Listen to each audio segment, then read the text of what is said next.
at mag-unite kami sa kanya, kailangan maging kasing lakas ng kandidatong iyon at kalaunan maging mas malakas sa kandidatong iyon.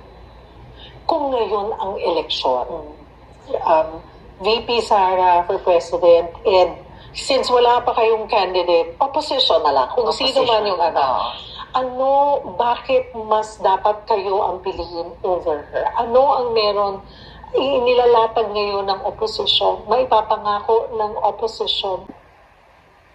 So magandang araw po sa ating lahat at lalo na sa mga tagapagsubaybay sa ating mga video at sa aking mga viewers at sa aking mga subscribers. Maraming salamat po sa inyong lahat. At bago po tayo magsimula sa ating video reaction, paki-subscribe naman mga par sa ating YouTube channel upang palagi po kayong updated sa mga video reaction natin.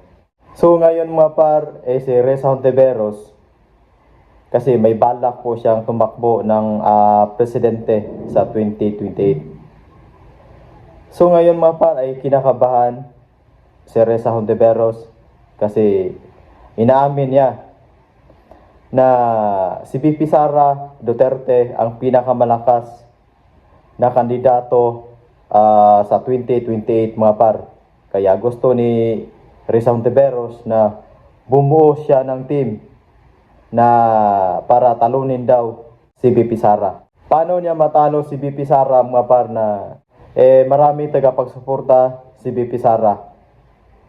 So tinanong po si Reza Hontiveros mga par kung sino talaga ang pinakamalakas na kandidato sa 2028. So by video po tayo mga par, ipakita po natin. Kandidato sa hanay namin at mag-unite kami sa kanya, kailangan maging kasing lakas ng kandidatong iyon at kalaunan maging mas malakas sa kandidatong iyon. Kung ngayon ang eleksyon, VP Sara for President, and since wala pa kayong candidate, opposition na lang, kung sino man yung bakit mas dapat kayo ang piliin over her? Ano ang meron inilalatag ngayon ng opposition, may papangako ng opposition sa sambayanang Pilipino? I think yung maipapangako ng isang united opposition candidate is something new, something better.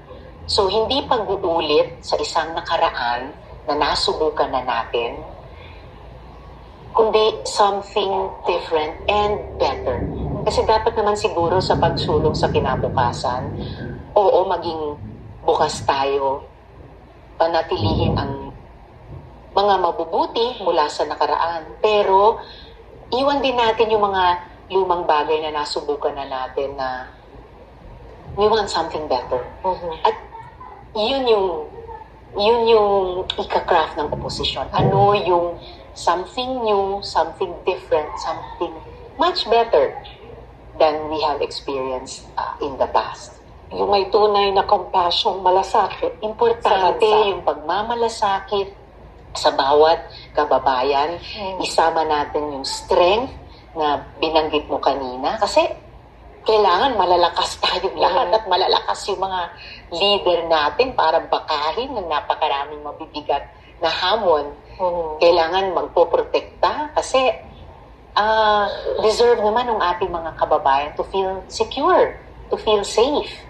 And, ayun, something better para mapalakas pa rin yung pag-asa natin. Poprotektahan mo ba kami? Oo naman. Bilang kababayan pa lang. Oo, poprotektahan. Let's tayo. So yun po mga par, si Reza Hontiveros. Inaamin po niya mismo na si VP Sara ang pinakamalakas na kandidato sa 2028. So kahit tayo, alam natin, Luzon, Visayas at Mindanao, maraming tagapagsuporta ni VP Sara. Kita naman natin mga par sa nakaraang eleksyon, noong nagtandem po sila si Bongbong Marcos, VP Sara. Si VP Sara ang pinakamay malaking buto na nakuha sa nakaraang eleksyon. Kaya alam natin na si VP Sara mga par ay mahirap talunin nila sa 2028. Yan po ang totoo. Hirap na hirap talunin si Sara. Aaminin ko mga par, ako po ay Duterte supporters at hindi po ako bayad. Hindi po ako katulad sa ibang mga vloggers dyan na may bayad, tumatanggap ng bayad. Ako po ay wala. Kahit hindi ako kilala sa mga Duterte, sila ay kilala ko kasi mga politiko sila. Pero ako hindi po ako nila kilala. Kaya hindi ako tumatanggap ng bayad, hindi ako bayaran na vlogger. So maraming salamat po. Hanggang dito na lang po tayo.